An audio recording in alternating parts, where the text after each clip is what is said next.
following is a Comfortably Zoned Radio Network production. I am back, and you are comfortably zoned with me, the Zig Zag Man, in Alameda, California. I'm right across the bay from San Francisco, across the moat from Oakland. I'm at the 420 studio down by the lagoon, as Archie Bunker would have said, had he been alive. In any event, I'm loving doing this. I speak to the most interesting people on the planet, and today's no exception.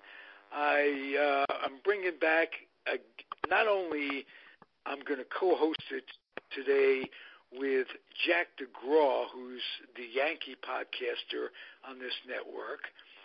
Jack, how are you? Good. How are you guys today? Yeah, good, but I want to introduce a returning guest. This is about 5-6 times now that you've been on, Jack. Something is interesting about you. You've got a heavyweight boxing contender, an author, an actor, an ex-professional football player, and a kind of that's interesting as hell. So we'll talk about it. Jack O'Halloran, how are you? I'm good. I'm very good. Nice to talk to you again. Good. Good to have you. Believe me.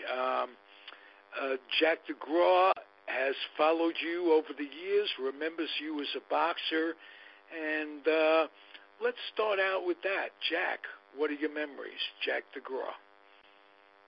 Well, the thing is, I remember Jack as a boxer because I always used to get the daily news. And the interesting thing back then is when boxers used to box all the time. It wasn't unusual for them to fight 9 or 10 times a year. So that's what I remember Jack as a heavyweight contender. Okay. Jack, you've talked about your boxing career before. Maybe Jack DeGraw doesn't know how close you came to fighting Ali. Was he Cassius Clay back then?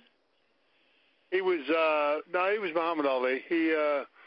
We were signed 4 different times actually to fight. Actually, when he fought Norton, he was supposed to fight me. We already had an agreement all set in place, and telegrams went back and forth. And unfortunately, Norton was owned by 2 very wealthy men, Bob Byron and another gentleman down that owned Coca-Cola in San Diego, and they sent $3 million to Chicago, and Norton fought Ali, and I sat and watched the fight. Did you think there'd be another fight in the future for you with him? Yeah, he was supposed to fight me when he fought Bugner down in Australia as well.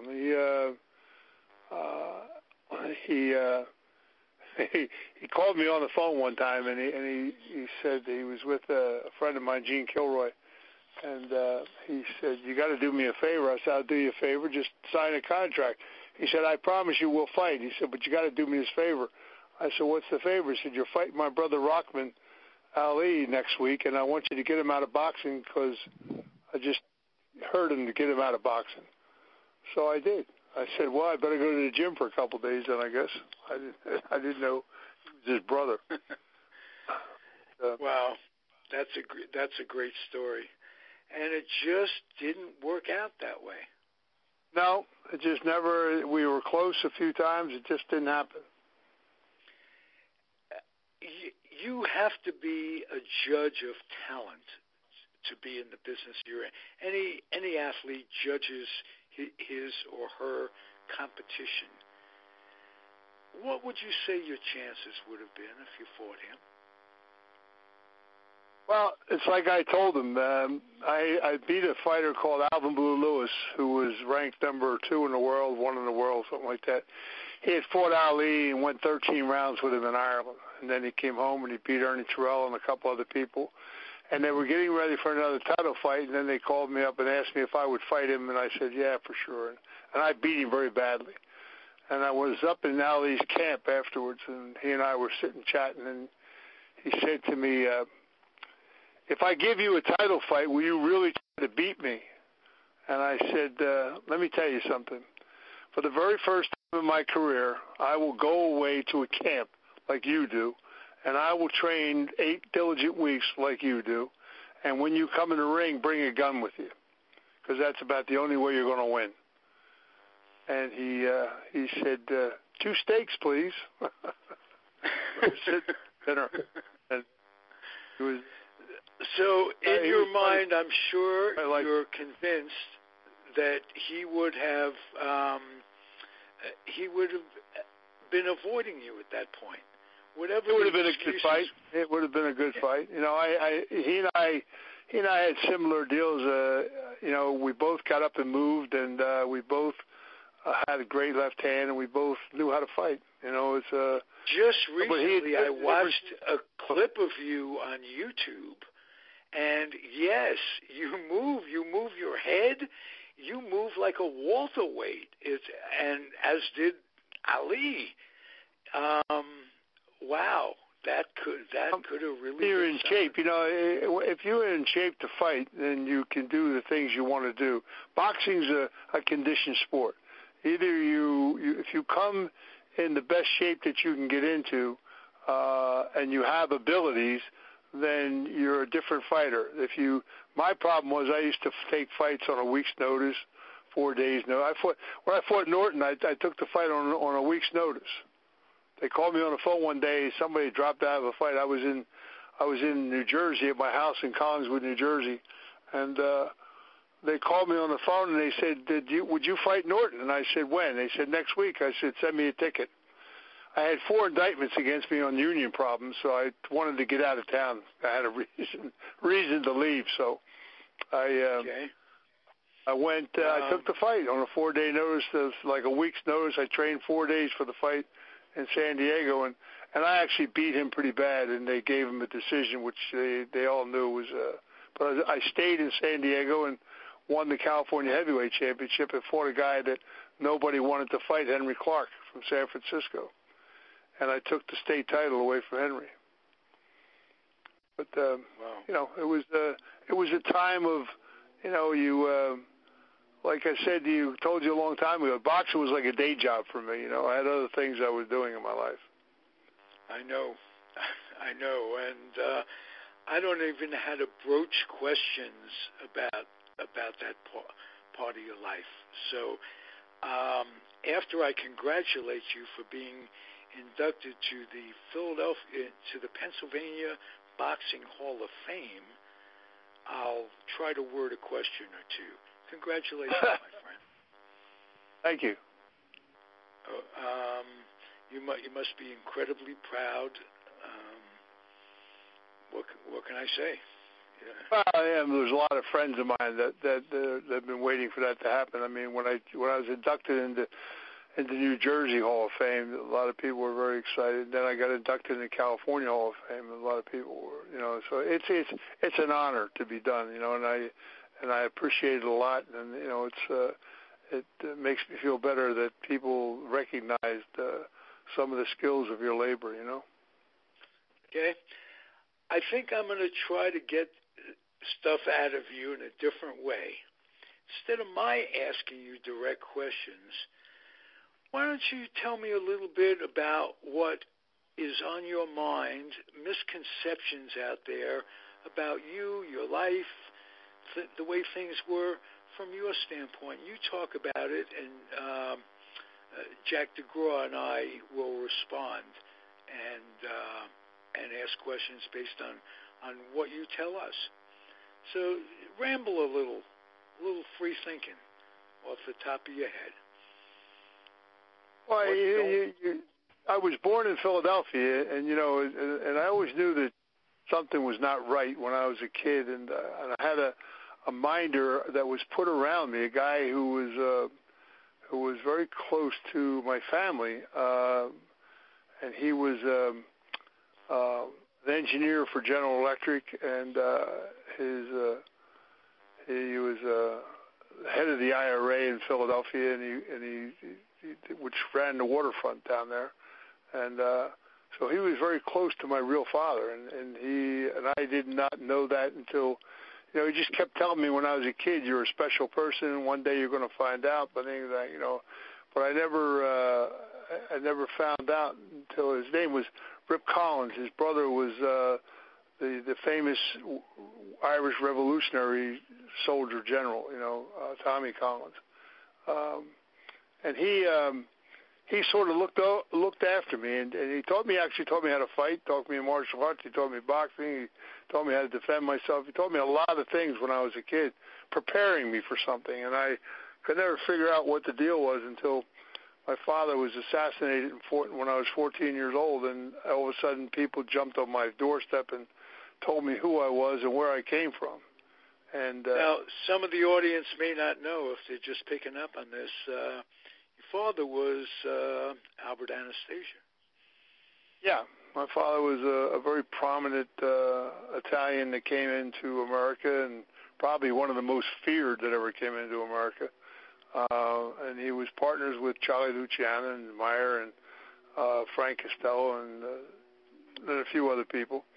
And he rose to a very high position at the end of the day.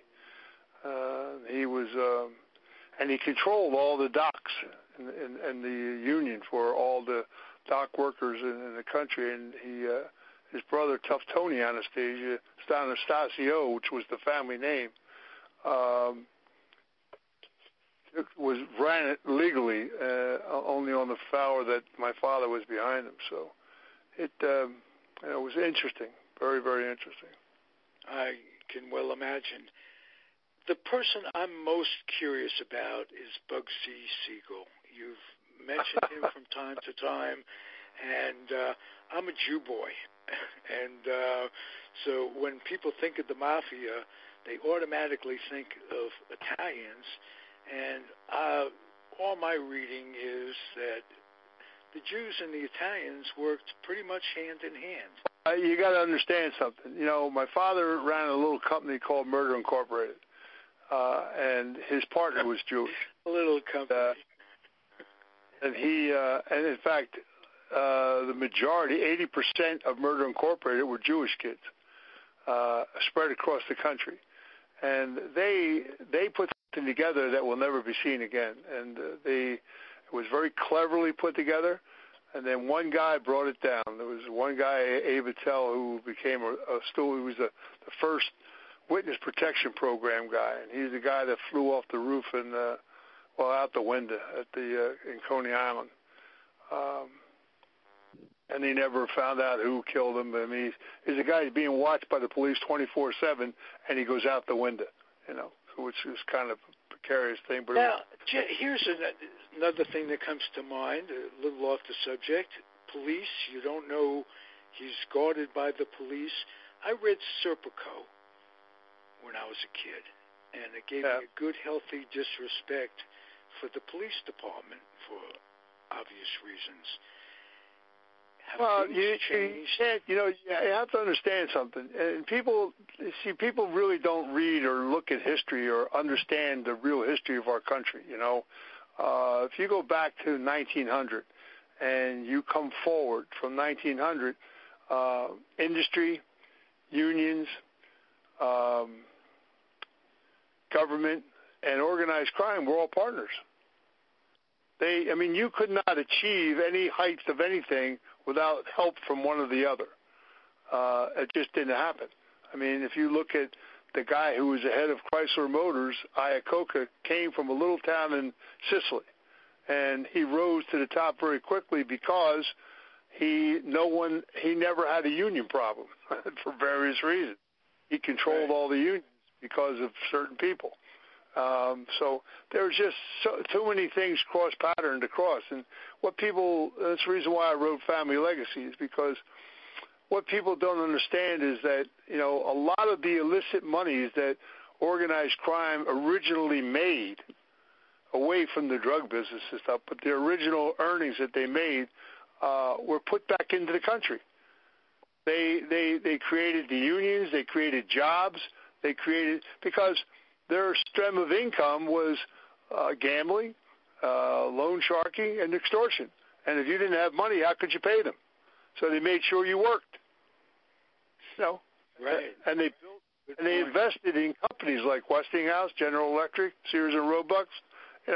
They invested in insurance companies. They invested money back into the country for the growth of a nation. And nobody ever gives any credit there to that, or the fact that when they ran cities, there was no drive-by shootings outside of what the only murders they committed was amongst themselves. They policed themselves. Very rarely that it was an innocent person killed out of just pure killing somebody. So, and neighborhoods were much safer. Children could go out in the street and play from, sun up to sundown, and nobody ever bothered them. Baby prams could be left outside their house, and no one ever thought of stealing them. Let me tell you. When I was a kid and raised up in Philly, we never locked our front door. People slept out in the yards in the summertime because of the heat and stuff, because you didn't have air conditioning, and nobody ever bothered anybody. Neighborhoods were well looked after in those days. Those days are all gone, unfortunately. Hey, I was a kid growing up in Queens, and my 10-year-old buddy and I would take the bus from Jackson Heights to Flushing through a pretty rough neighborhood.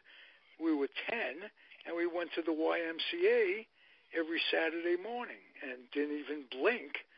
And it wasn't the best of neighborhoods, but it was, my parents felt comfortable letting us. You got to understand something. In those days, there was honor amongst thieves, okay? And, yeah, were there neighborhoods that Jewish people lived in, and were there arguments and fights with Italians, and did they have street recognition fights? But they were done in a much different manner.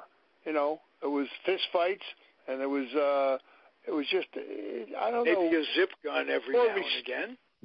The word respect was in the streets. It's not there today. People don't respect themselves. How can they respect anybody else?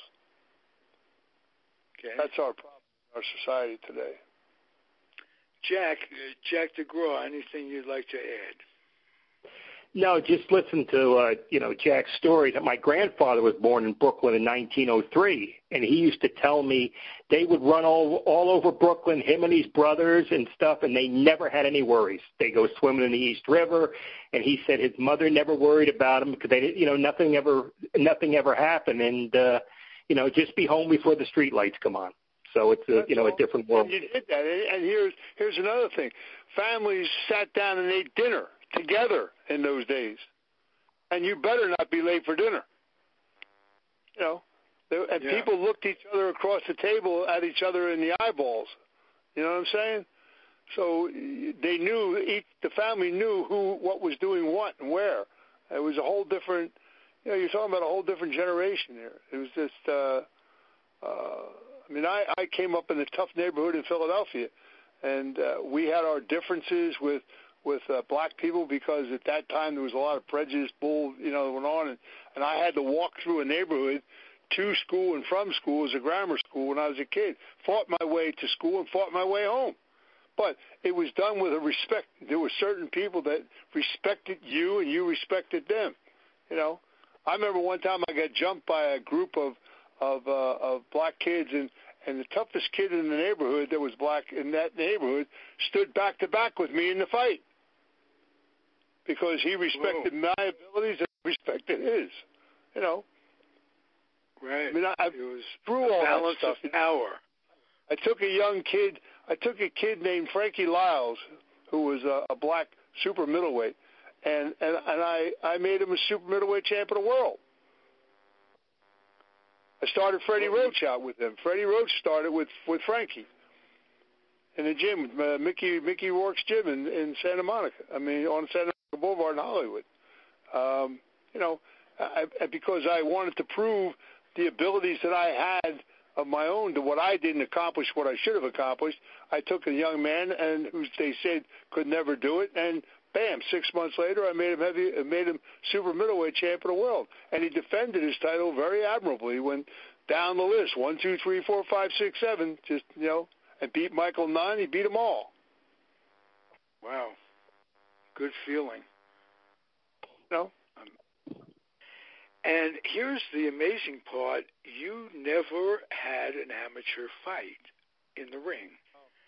So your first fight was professional. Very unusual. I had 300 amateur fights in the street. You learned something, I'm sure. What's life like for you today? What's a typical day in Jack's life? I have so many projects going right now. You know, I'm 75 years old, and somebody asked me that the other day. They said, "My God, you ever going to stop?" And I've had like 2 years of this jazz everybody goes through with this heart business. They put stents in my heart and all that stuff. So to me, they put another 40,000 miles on my motor. And, you know, so we're building a major film studio in Nevada.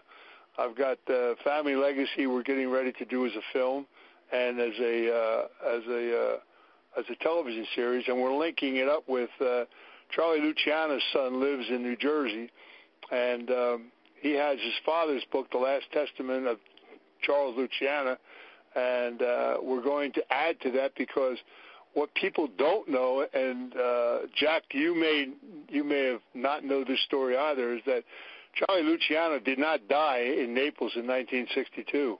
He faked his own death. And wow. He had some surgery done. He took the identity of a count from Rome, and he came back to New York. He lived to be 103 years old. And we have pictures of him and everything later in his life that it's going to blow people's minds away when we expose that in a book and a movie. So we're going to link all of it together, and we're going to put a series together that's going to show how we were thrown under the bus and how things were a lot different back in the day, and show it coming forward. Okay. Jack O., can you tell us what a writing experience is like for you? You write a book. Do you sit down to write a book, or do you write when ideas hit you? Do you take notes? What's the process like for you? You know, these are all things that I lived through and things that I was told firsthand, you know.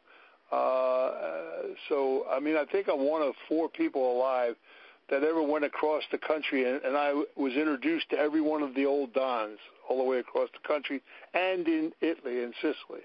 And so I sat down. It took me a while to figure out what I was going to do because there were some people I've waited to pass away so that they would never have a harassment from anything, because we use all the real names of people who were there. And so I have a ghostwriter in England that I've changed his whole life, because I've sent him to libraries, and I sent him to Dallas, Texas, to walk from the book depository to where Tippett got killed, to the house where Oswald stayed, to the movie theater, to show that time frame-wise it was impossible to be done the way that they projected it. And this guy found stuff in libraries where I told him to look, and he said, you know, how could people not know this? It's right there, you know. And it's there's a lot of history that we tell in the book of Family Legacy, and it's. Well, Jack DeGraw and I were talking about the Kennedy thing the other day. Jack, what were you saying about Tampa and Kennedy's last stop before Dallas? Well, I mean, there's a street down here in Tampa. It's called Kennedy Boulevard, and President Kennedy was here like November 18th before, you know, he went to Dallas. And there was a story going around of that Trafficante wanted to kill Kennedy in Tampa instead of Dallas. And that is not true. I knew Santo Jr. very well. His father, I met briefly. He was a partner of my father's. That's not true. He stopped in Tampa, Florida, because of for a reason. And the truth be told, okay, Bobby Kennedy, who was the number 1 cop in the country at the time, and he was Attorney General, and he was his brother's second skin politically. Everywhere Jack went, Bobby was always there, except for Dallas. And 4 people went to see him prior to Jack going down there, one of them being Adlai Stevenson, and told him not to let his brother go to Dallas, Texas, that the animosity down there was atrocious, okay? Now, everybody blamed the mafia. They blamed Hoffa.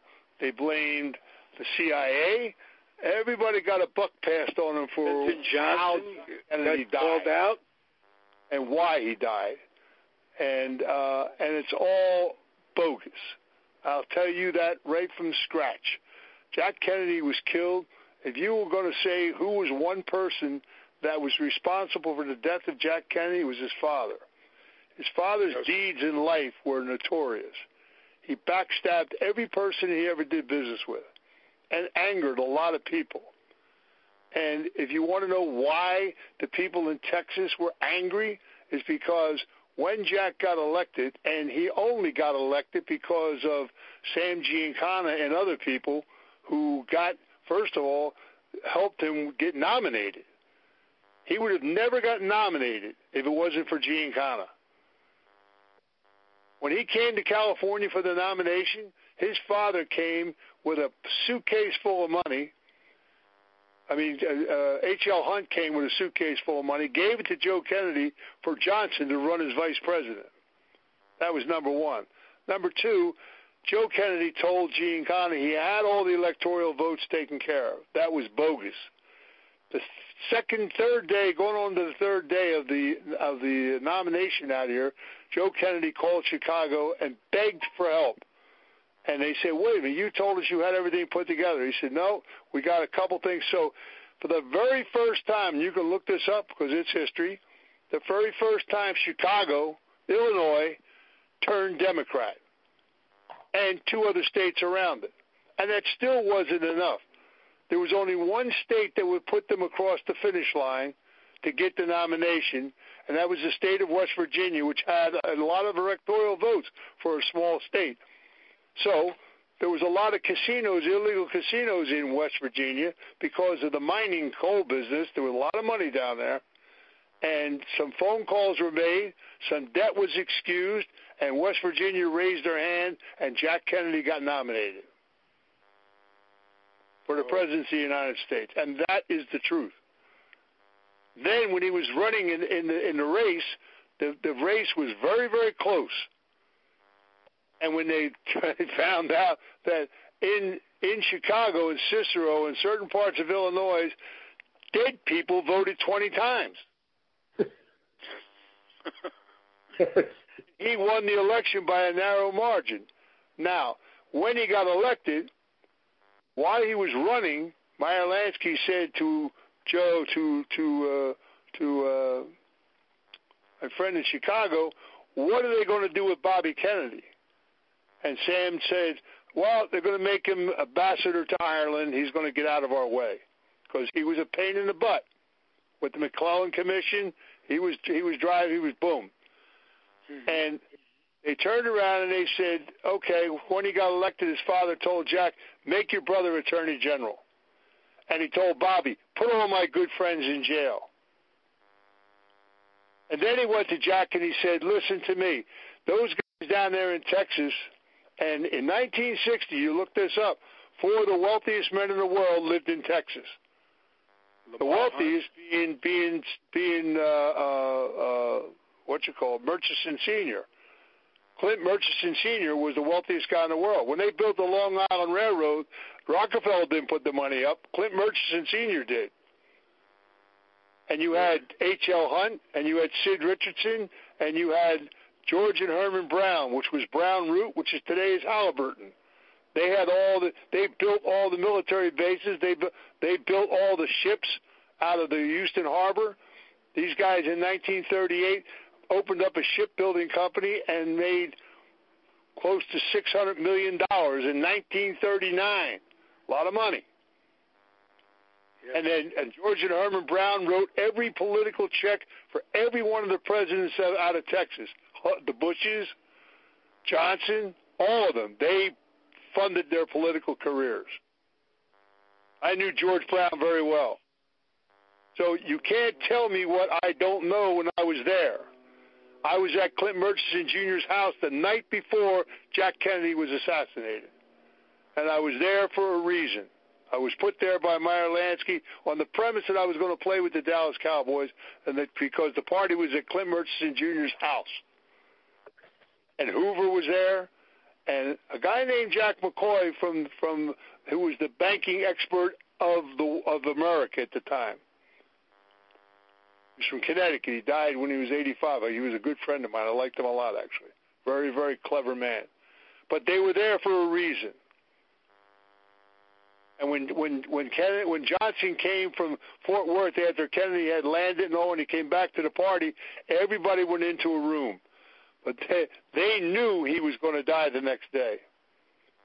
And his father would have rather seen him die down in Texas than die from the diseases, because Jack Kennedy was not going to live out his term. He was dying of Addison's disease, syphilis, and 2 other diseases. They shot him up every single day because of pain. Really? Addison's disease dissolves your back, if you don't know anything about that disease. I do know about that. I just didn't know about the syphilis. He had that. He had 4 diseases, and his father would rather see him die as a martyr like that than die from health and put a black mark on the family. And people would say, wow, man, that's awful cold. Why would you say that? Well, take a look what he did to his own daughter when he lobotomized her. Daughter, right? She was a little slow. And put her in an institution. She lived till she was 78 years old. Wow. Oh. Looking out a window. And he lobotomized her because she had ADD. And they didn't have treatment for it in those days. And he was afraid she was going to make a big scene and scandalize the family. You understand? Yeah. And what they also don't tell you is that, and I know this for a fact, when he got his stroke, Rose Kennedy beat the hell out of him every day. Oh, until he died. That's good. That's nice. That's the ambassador to England that sent Jews back to Europe to be going into concentration. What he did, chased every skirt in town. He was nefarious for chasing women, and he embarrassed his wife. Beat him up every day. His wife, her family were the ones that made him what he was as a banker. Honey Fitzgerald was a powerful man. First senator of Massachusetts, head of the Boston Bank, the Bank of Boston, is the Fitzgerald family. He was a gangster from Ireland, and he controlled New England. See, people don't look at history. Understand? Right. And he affected Jackie Kennedy's family because in the Prohibition, when the crash happened, which he orchestrated, not for it to be a crash, but for them to do a short sell to earn a lot of money, and Blackjack Bouvier went broke. He bellied them up, and they were from the Rothschilds. And he became Jackie's side of the family? His mother never forgave Joe Kennedy for that. And she groomed her daughter to marry Jack Kennedy. She wanted her money back. Oh. Nobody understands the undercurrents of what really went on around all those circles. You understand? So we're going to write some books and tell people the truth. All right. Good idea? Would you give me a little insight into what's happening with Trump and his indebtedness to anyone, or maybe his lack of indebtedness to anyone? Does he have some connects? Yes. His father made a fortune. His father could have never done that without our help. You're talking about a time when nobody did anything by themselves. There was help along the way from everybody who raised into a very heavy financial situation. If you look across the board, even in sports, when they blamed us for the White Sox scandal in 1919, and they it was always over gambling or something of that nature. It was always an interfacing college basketball, shaving of points, this, that, the other thing. You know, there was always an intertwining somewhere. Right. Yeah. Would I mean, you know, say sports, he's indebted then, you're saying? Trump is not Because indebted. it's passed on from generation to generation. Trump was the only second president of the United States that didn't owe a dime when he got elected. He didn't owe any promises. He didn't owe any money. He didn't owe. He paid for his own election, and I give him 4 stars for that. You understand? And that's why he's doing the great things. He's doing a lot of good things for the country. People just aren't looking at what he's really doing. They're too worried about what he does on Twitter and all that other jazz. Okay. They're not looking at what he's doing as far as bringing jobs and stuff back into the country. One of the great comments that was made by Michael Moore, the radical, before Trump was elected, he was at a meeting in Detroit with all the auto workers, and Michael Moore was there. And Donald was sitting there listening to these guys, and halfway in the conversation, he stood up and he said, "Gentlemen, let me make a statement to you. When I am elected president of the United States, if you move one more factory out of this country, I will put a 35% tariff on every import you bring in car-wise." And their mouths hit the floor because they took billions of dollars from Obama. Obama gave them billions of dollars, paid all their debts out, and then they moved their industry out of the country. And Michael Moore stood up and he said, "You just got my vote, son." Wow. Wow. Understand?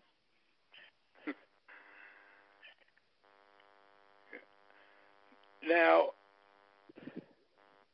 who does this now?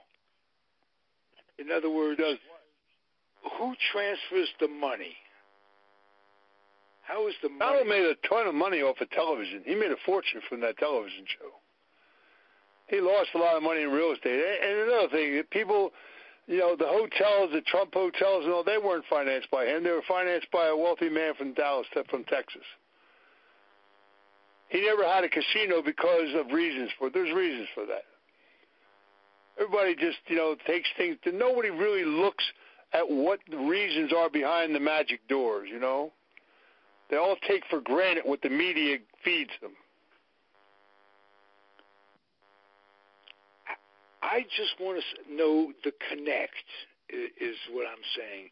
In other words, is it done through legitimate business? Yeah. Totally through legitimate business at this point. Yeah, unions and stuff. Absolutely. All right. So for all practicality, there's much more legality going on than underworld stuff as we knew it back then. Well, it's easier to be legal than it is to be the other. Why look over your shoulder? You don't have to. You got too many people on the supposed legal side that are looking over their own shoulders. There's more corruption in what you call law and order than there is on the other side of the street. Okay. Tell me the relationship between the family and the police. Well, it's not the way it used to be. That's for sure. There was a time things were a lot different. It was a hand-in-hand situation, but it's not the same as it used to be because the government has thrown all their partners under the bus, and they want to run the show. That's why you got your banks are in such trouble because bankers forgot how to be bankers. They want to be in every other business in the world other than banking, and they got in trouble. Okay. I mean, you have to look at the reality of things and stop listening to what they tell you on television, or what they're reading in magazines or books, or newspapers. You got to look behind the scene and find out what exactly is going on. How do I know this from my own belief? I was married to the Rothschild family for 20 years. My wife was Jackie Samuel, Hill Samuel Merchant Bank Shell Oil. She was one of the 4 Jewish families of Europe. Really? I sat with these people every day. So you can't lie to me about what's happening here, there, and the other place, because I looked and found out my own self. I had my mentor was one of the smartest financial men that I ever met in my life, Meyer Lansky. He gave me a better education than I could have gotten at Harvard. Wow. Okay, it comes full circle in the conversation. I told you how intrigued I am with Meyer Lansky. What is it that we don't know about Meyer Lansky? We, the audience, maybe Jack Never did a day in jail, did he? Never did a day in jail, did he?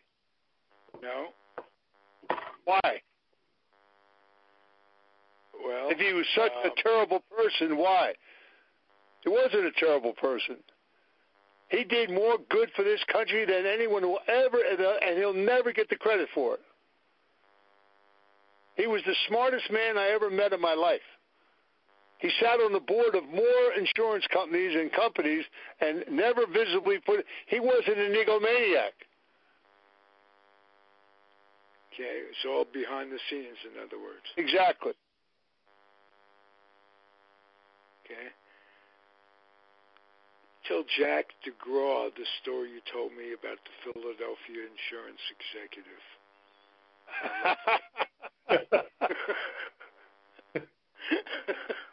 This is a true story. I was a kid, about 19 years old, and I got a phone call from a lawyer in Florida. He said, you have to meet Meyer at a certain restaurant in Center City, Philadelphia. You be there at such and such a time. He wants you there. Remember, you're 240, 6'3", 240 to 280 at the time. Am I right? Well, at the time, I was 6'6", and I was 280 pounds. And I had a 34-inch waist. Yeah. So you made quite the impression sitting there. Yeah. And Meyer came in. Hello, how are you? We hugged, we kissed, and sat down. He said, there's a gentleman coming here. He said, I want you to just sit there, and I want you to listen. Just look at me very straightforward. Don't crack a smile. Look at me very sternly and sit there and listen. I said, fine, no problem. And this guy comes teetering in the restaurant, and he walked up to the table, and he said, hey, Meyer, how you doing? Meyer looked at him. He said, it's Mr. Lansky to you today. Well, now I know the guy's in trouble. And the guy, it took him back a little bit. Well, this guy was the CEO of the biggest insurance company in Philadelphia. And he sat down, and Meyer looked at him, and he said, have you taken care of my friend's problem as yet?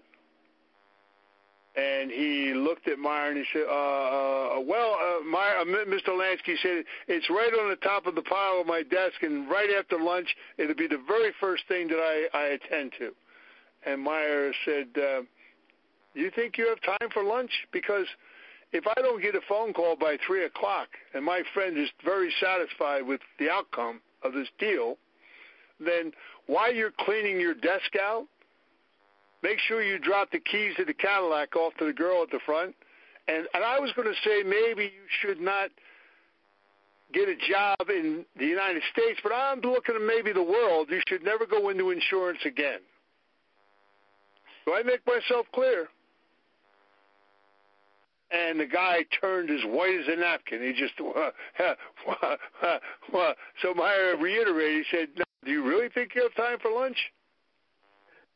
And the guy got up to walk away, and he had pissed right down the front of his pants. Oh, jeez. When he walked away, Meyer said, looked across the table at me, and he said, you see, young man, you don't need violence to take care of all your problems. Whoa. That was my education. Doesn't hurt. That's a great story. Wow. I mean, all right, my friend. Good show as usual.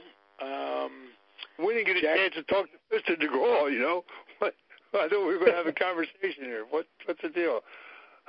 Are you still with the end? Well, Jack, is there anything else? I thought Jack's story about Tampa was very prevalent. It led you into the real truth of the Kennedy demise?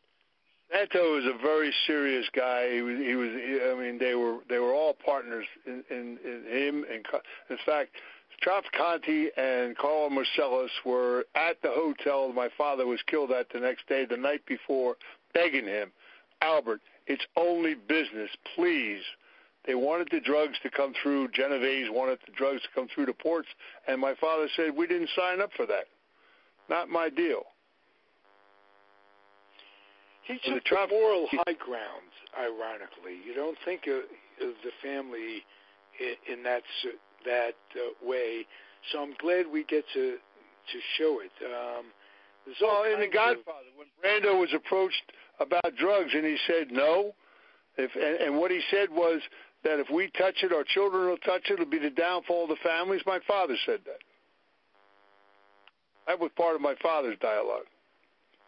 Wow. What about The Godfather was not believable? Godfather was 4 men's lives molded into one. How did they mess it up, and how did they do it right? Well, they didn't. What they did was Coppola. I mean, the gentleman sat down and wrote a book, and he was told what to write. Puzo, he wrote what he was told to write, and they put down what they wanted to break open the ice and show certain things, and they did a good job with it. You know, Godfather 2 was one of the best movies ever made. You know, it was that they told the truth, but not all the truth, like we're going to do.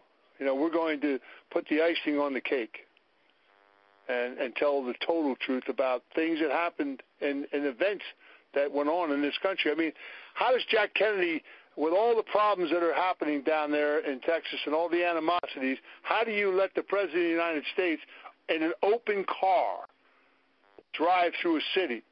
And how does he go? It took them 4 months to reroute it down Dealey Plaza and in front of the Bird Building.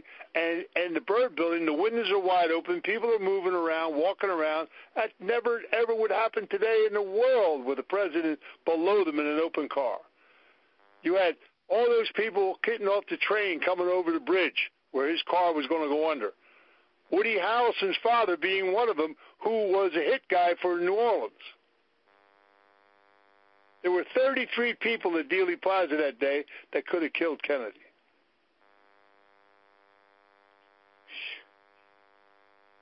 People just, you know, it's ironic. And, you know, the first shot came from a cauldron from Johnny Roselli. I know that for a fact. He's the one that hit him with the shot that hit him in the throat. From the front? From the front. Okay. As the car was approaching the cauldron, he took a shot from the rifle. That cauldron, which is cemented over today, they just did a documentary on it. That cauldron went from the river to that street, and it was big enough for me to walk down. That's how big the tunnel was. Johnny Roselli was down there with a rifle. And I ran in the park with him that morning before I got out of Dallas. I was out running in the park, and he came right beside me. He said, well, I thought you were leaving town. I said, I'm about to go. As soon as I get done exercising, I'm going to have breakfast, and I'm getting on a plane. Whoa. So people can bullshit all they want, man. But, you know, I was there. You can't tell me what I knew and saw. You understand? And when they said, how come the FBI didn't get involved in Kennedy's death? Because it's the President of the United States, for God's sake. And the FBI's excuse was, well, it's a one-man thing. It wasn't a conspiracy, which is hogwash. And they swore that Hoover was not in Dallas that night, which he was there because I saw him. He was just right next to me. The party was in his favor. It was called Egyptian Nights. He was the host of the host of the Ghost, you know. So you don't, you know, people make me laugh when they write this. Madeline Brown was there, Johnson's mistress. I had a chat with her. You know, you can't tell people what you see in front of you is real. So did Johnson know he was going to be president the next day? Yeah. He did. Sure he did. Okay. And Hoover had to have some say in it because he had the most to lose if Kennedy lived. Kennedy lived and became president, he would have been out of a job. Right. And that's why when they killed Marilyn Monroe, they wanted her diary because of the things that were in it. And the diary was never found. The house was already ransacked before Sam Giancana's guy went in there to get the diary. It was already gone. Well, the diary's in Europe. It's going to surface soon. Hoover's boyfriend took it and put it in Europe.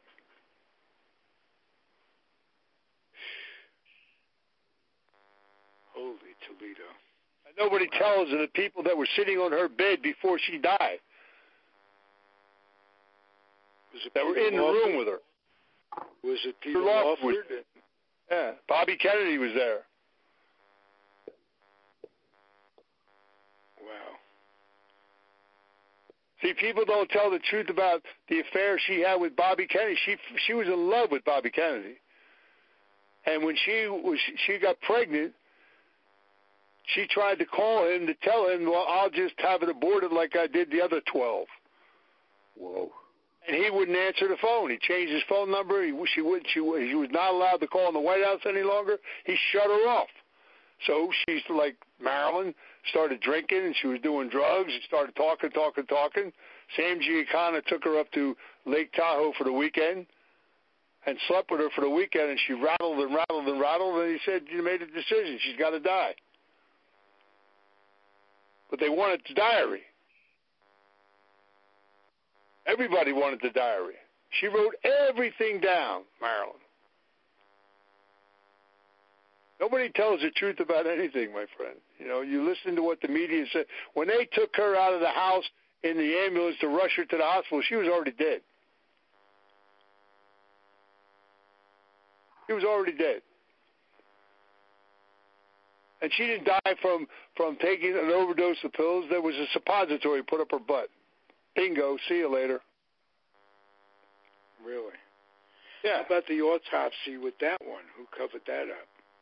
Well, who covered Jack Kennedy's autopsy up? Give me a break. Come on, man. You're smarter than that.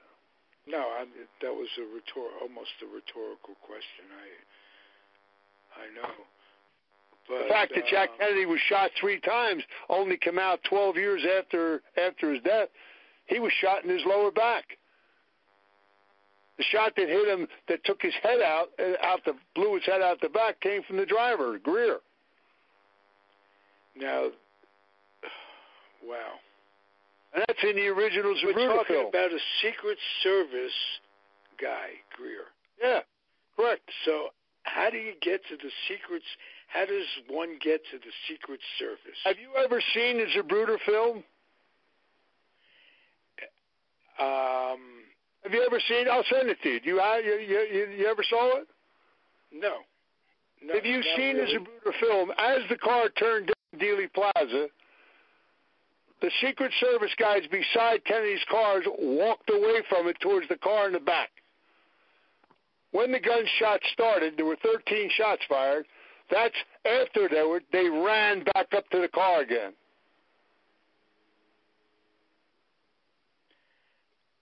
Nobody ever talks about that either. Well, how about Jackie going? The car, hear this now. And the car, instead of the car speeding up and taking off when all the gunfire started, it slowed down, veered over to the left, cut off the motorcycle guy, actually, and slowed down to 11 miles an hour. And Greer turned and took a shot. And people say, well, how come nobody? Because everything happened within 28 seconds. Nobody realizes what you're talking time frame-wise. And they cut 8 frames of the film out. And when the 8 frames were put back in, it showed very clearly that the driver turned and fired his gun. Are you going to send me something with the eight frames put back in? Yeah. Sure, I'll send it. It shows the driver. It was made viral after an NSA guy died. It was put on the YouTube at one time.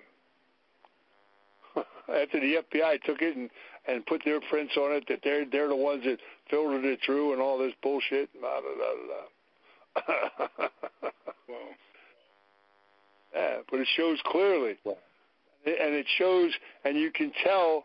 I remember the first time I saw the footage, and then the real footage was shown to me, and it showed where there was a break in the tree leaf, how it was cut out, and the sign was there, and you know, it was a trick bag.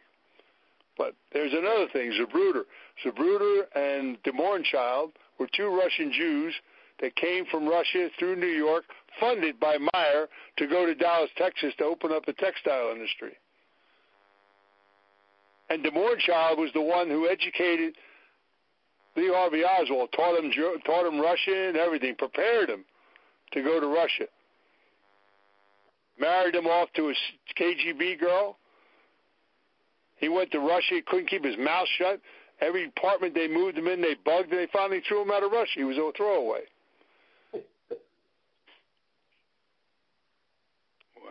Who was he angry at? Was he angry at, or was he just a part of it? Who angry at? The guy they sent to Russia. Lee Harvey Oswald? Lee Harvey Oswald. Lee Harvey Oswald was a patsy, man. His mother was a hooker who went with a lieutenant from Carlos Marcellus's gang. Whoa. He wanted. Did you ever see the series I Led Three Lives? Yes. He thought he was going to be a spy. Wasn't that the guy's name? Philbin. Yeah. He worked. Yeah. Lee Harvey Oswald worked for Naval Intelligence to this point. There were gay bars in Dallas and New Orleans, and it was not ethical for any military ranking person to be gay. You understand? Right. And they went into these clubs. Lee Harvey Oswald went in dressed in military garb with a microphone and got into conversations with these people, and they were blackmailing them. He thought he was going to be a big-time spy. Understand? Right. There were three Harvey Oswalds, man. Two guys in the CIA looked just like him. They, in fact, here, and this is all record. You know, this isn't me talking. You can find this in records. Lee Harvey Oswald was locked up the same time, the same day, in two different places, in New Orleans and in Cuba. How could that happen? It was two different guys. The guy that was at the rifle range, and what the guy did was he started shooting at the targets at the range next to him, and the guy started screaming at him, "Hey, man, you're shooting my targets. What do you think you're doing?" And he jumped up and made a huge scene. He said, "Go there talking about, I'm Lee Harvey Oswald, blah, blah, blah, blah." He couldn't fire a Cracker Jack. That was another CIA guy. Oswald wasn't that much of a rifleman.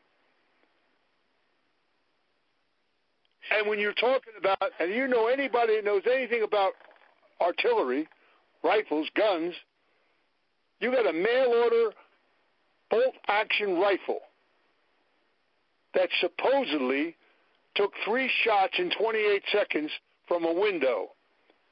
Now, if you're a marksman and you're going to shoot an accurate shot of 1,000 feet at a vehicle that's moving on a decline, wind derelish that is really bad, so bad that the microphones of the police couldn't hear themselves, trees and signs.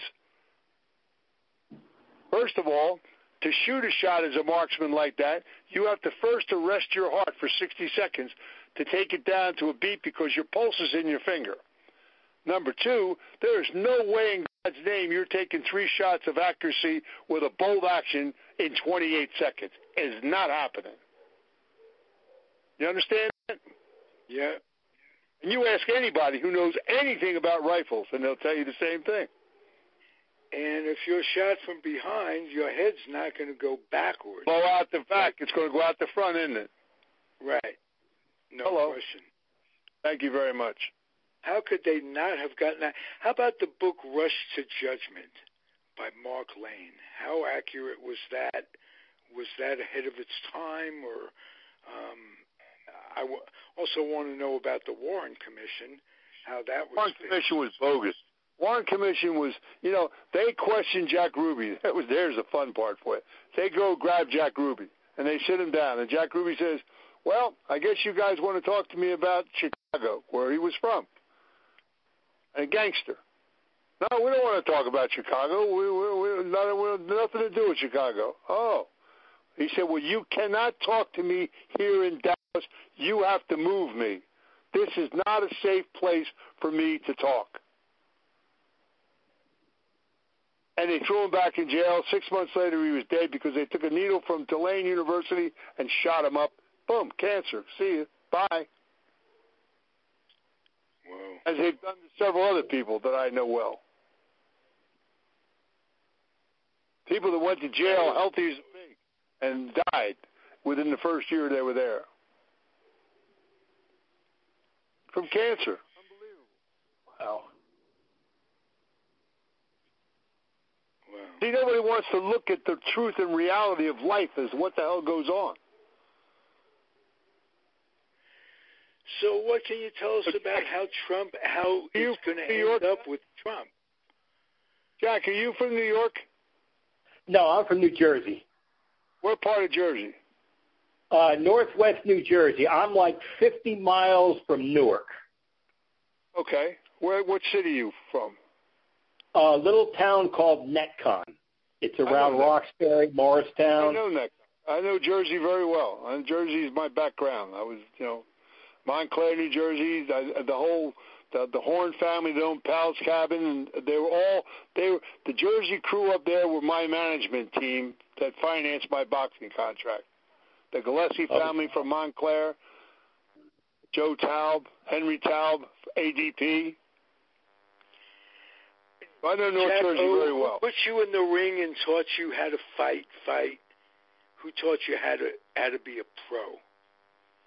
A guy named Sam Margolis from Philadelphia, who was the head of the Jew mob down there, and owned Sonny Liston and several other fighters, and his partner was Blinky Palermo. And he was my manager. And they put me in the gym in Philadelphia. Marty Feldman was the first guy, but he was not really the guy. The guy that taught me how to fight was an old-timer called Gene Johnson, who had 320 fights, fought in the Langford area. He's a big, heavy-set guy. He worked for Sam Margolis at his restaurant at 39th and Chester Street, and he was my trainer, and he was incredible. What he taught me is what I taught Freddie Roach, is what I taught Frankie Lyles. How to move side to side. He taught me how to fight. Whoa. Yeah. When he used to put me on the heavy bag, when he said time, I used to say thank you. There was no 3 minutes. There was no clocks, man. He'd stick me on the heavy bag and leave me there for half an hour. Yeah. I don't remember. We were talking early on about your abilities in the ring. You're the biggest guy and you're bigger than Cassius or Muhammad when you fought him. You moved, and I'm watching YouTube the other day. You moved from side to side like a welterweight, and that's really impressive. When a big guy can move. I had a great left hand. I remember when I fought Cleveland Williams. I beat Cleveland Williams in Houston, Texas. That was a funny deal. First, I fought a kid named Terry Daniels. They were looking for a fight for Joe Frazier, and they called me on the phone. They said, "You want to fight this kid Terry Daniels in Houston?" And I said, "Yeah, man. When? Give me a ticket. Send me a ticket." So I go down to Houston, Texas, and Lou Viscusi from Florida was the promoter. And when I showed up at the gym, he said, "My God, you're in shape." I said, "Well, aren't you supposed to be in shape when you fight, son?" Because I just happened to be in very good condition. And I destroyed this kid, knocked him out. They should have stopped in the first round. I knocked him out in the third round, and he was out cold for half an hour. They were really worried about him. And he was a ranked fighter. So I get on the plane. I'm going back to Philadelphia. Yank Durham's on the plane with me. And he said, "Jack," he said, "how would you like to fight Frazier?" I said, "Come on, man. What do you get? When?" He said, "You fight one more good fight and win it, and you can have the Frazier fight." I said, "I'll tell you what. You tell me the time and the place and where to show up. Send me a ticket. I'll be there." He said, "Are you kidding me?" I said, "What did I just tell you?" So they made a fight with Cleveland Williams, 3 weeks later. Floyd Mayweather's a pretty good fighter. And he's from Texas. I'm fighting him in his hometown. And I beat him 10 out of 10 rounds. In fact, he hit me harder than anybody, I think, in the history when I was fighting. Thank God I was in shape. He could punch. He hit me a left hook and my toes shook. And I thumbed him, cuffed him, spun him around, whispered in his ear. And I said, "Oh, man, you'll never touch me the rest of this night." And I gave him a boxing lesson. And in the 8th, 9th, and 10th round, every time I hit him a combination, he started to fall down. I picked him up. I grabbed him under the arms and pulled him into me and said, "Man, don't be falling down. We've been dancing all night." Because if he got knocked down, it would have hurt his earning power. So we went the distance. I knew I beat him every round. And he fought George Savallo, and Terry Daniels fought Joe Frazier. Because they saw the Williams fight, and they knew I could take a hell of a punch, and they said, "Oh, no, I don't think it's time." Frazier doesn't. No. In fact, Frazier would never even spar with me in the gym. Me or Leotis Martin, 2 guys from Philly. He would never even go near. Hey, would you welcome the Bayonne Flash as a guest? Somebody gave me his phone number. Would you like Wepner? me to get Bayonne Bleeder. Chuck's a good friend. Yeah, positively. Chuck's a good guy. All right, I'll try to arrange both of you guys on at the same time. Chuck's if a good that would guy. be fun for you.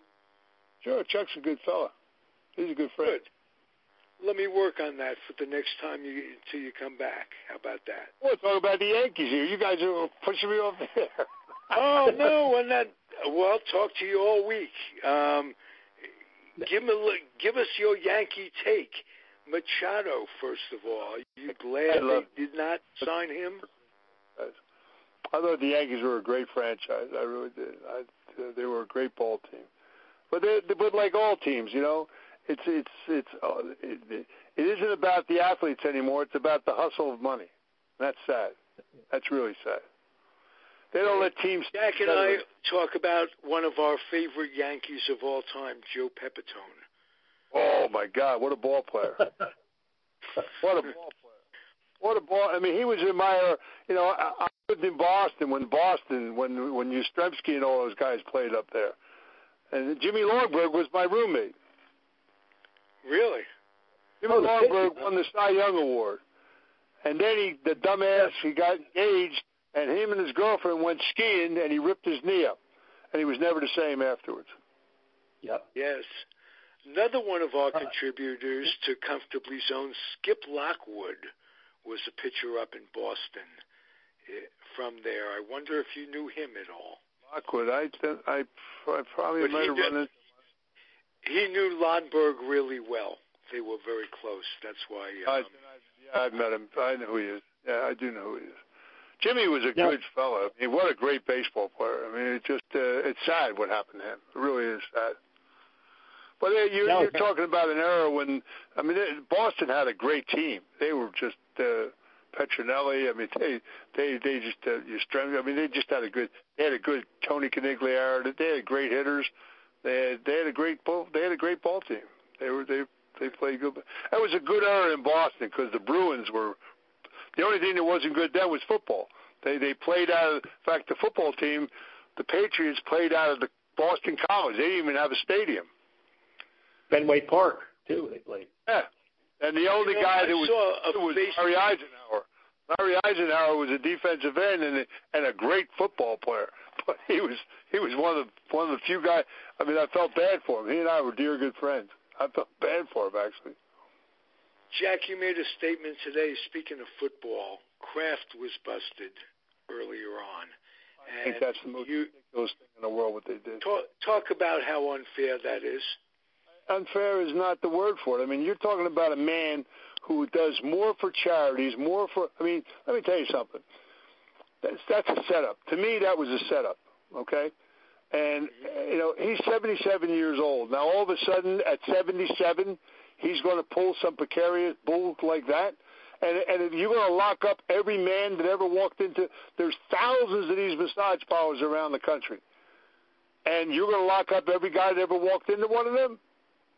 There's not a jail big enough to hold them, number one. Number two, if you're doing a sting on something of that nature, common courtesy, if you saw a guy like that going in there, you would say, don't go there today. If they're doing a sting on something, why are they even open then? What would take them so long to understand that there was something impropriety going on there? That's a bunch of bull. I don't buy that. To me, the thing is ludicrous, the whole thing. Robert Kraft is a real gentleman. I mean, a real gentleman. He has put together one of the most magnificent organizations in pro football. Jack, do you agree with that? Oh, I think the thing is, Big Jack, I think people are jealous of the Patriots and stuff. Absolutely. Every year they got to come up with something. The whole thing with Tom Brady, Jack, is one of the cleanest athletes I ever saw in my life. I never saw a guy that lives clean as he does. Yeah. And that whole ball game, that's all what bollocks that was. Because those balls are all handled by 5, 6 different people before they ever go in the field. It was such nonsense, that whole thing, just because they're envious people of a team that keeps winning. How can you degrade a guy like Brady, as great as he is? He'll go down in history as probably one of the greatest quarterbacks that ever played the game. Far. No question about that. Patriots are great. The Red Sox are outstanding. It's a great time to be a fan in Boston. Absolutely. I mean, I was there when Bobby Orr was a friend of mine. You know, when the hockey team was incredible. You know, they had baseball and hockey at one time. Football wasn't there. Now they've got baseball and football, and hockey it's trickling. You know, but I mean, it's a great sports city. They're great fans. They are great fans, but nobody has put. You know, you look at Tom Brady. Tom Brady is far from the highest paid quarterback in the league. Do you know why? He gives the money he said, get me some linemen so I'm around for a while. He puts the money back into the team. That's not a bad idea. They play as a family. He wants to win. A guy like Edelman. Who does Edelman remind you of, Jack?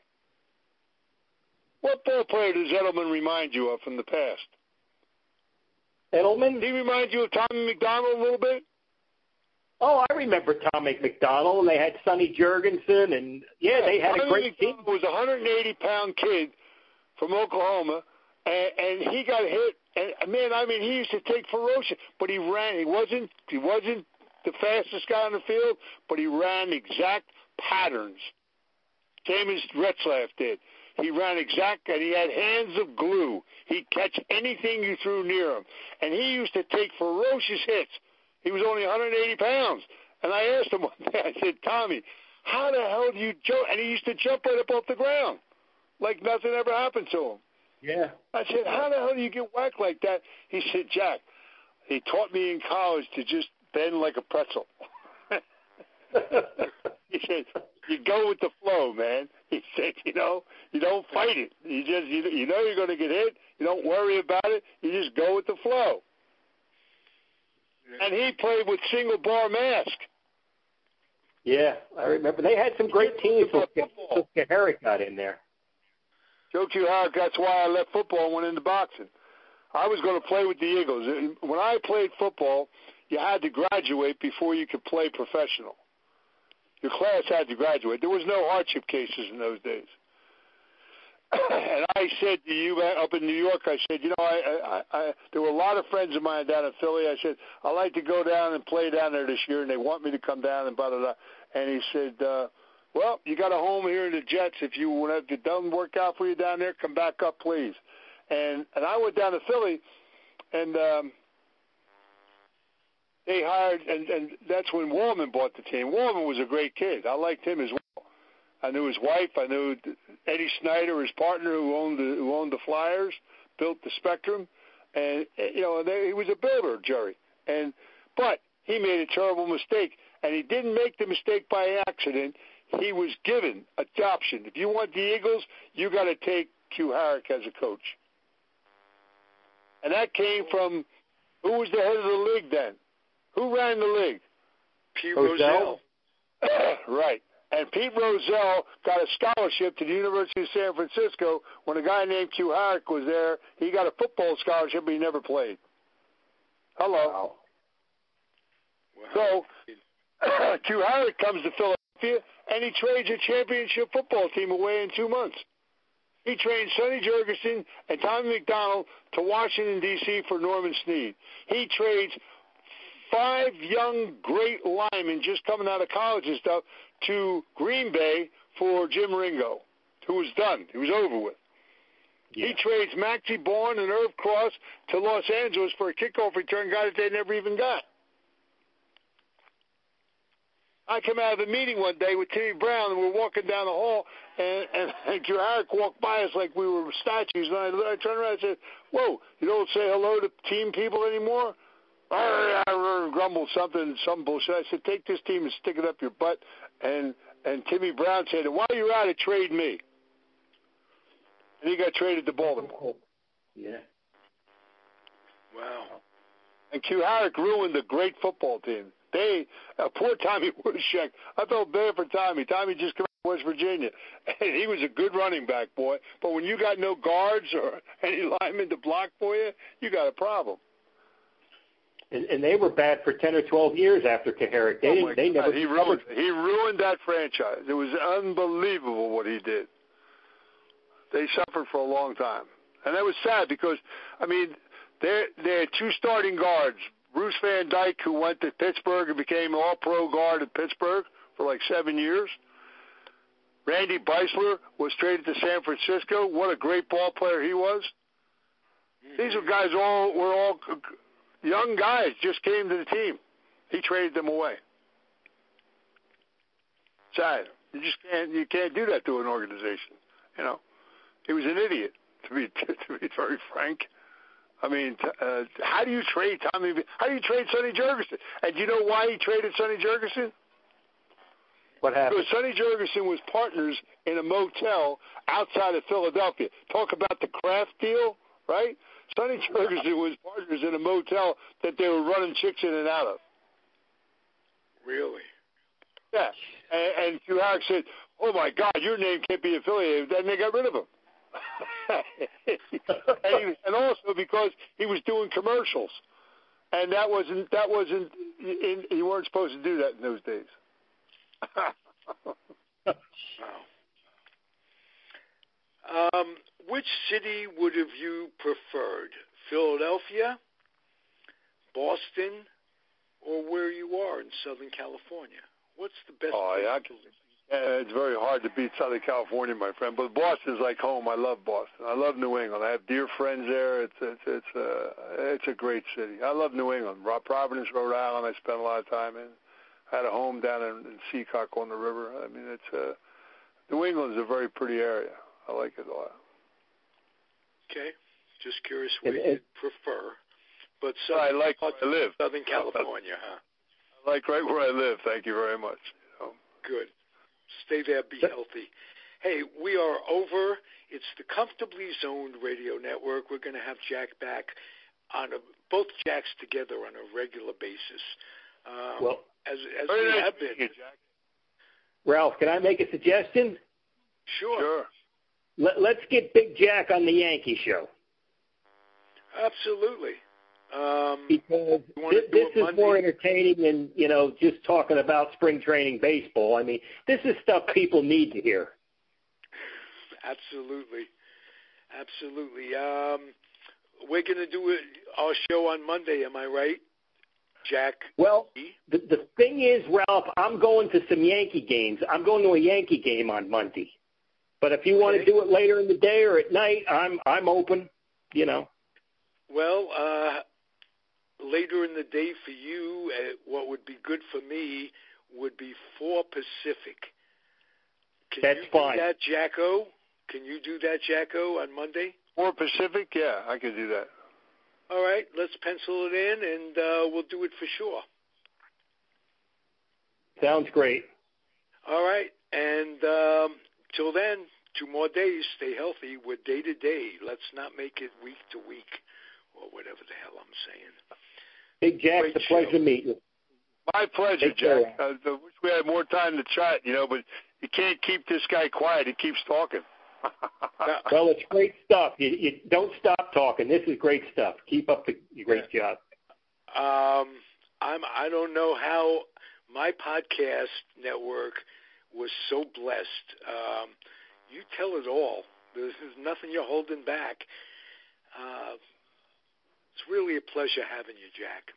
And Jack DeGraw and I are having so much fun with the Yankee show. We're going to talk about the opening of spring training. It's going to be fun Monday night. How are they going to do this year? They're going to win the World Series.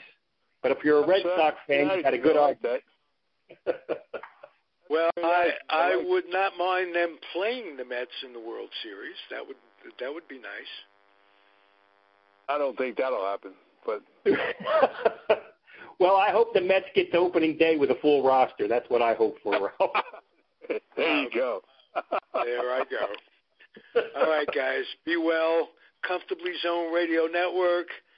I am Ralph Tycho, and you are just that, Comfortably Zoned, Jack O'Halloran, and Jack DeGraw. I'm full of Jacks today. Adios, everybody. Thanks for listening. Take care. Take care.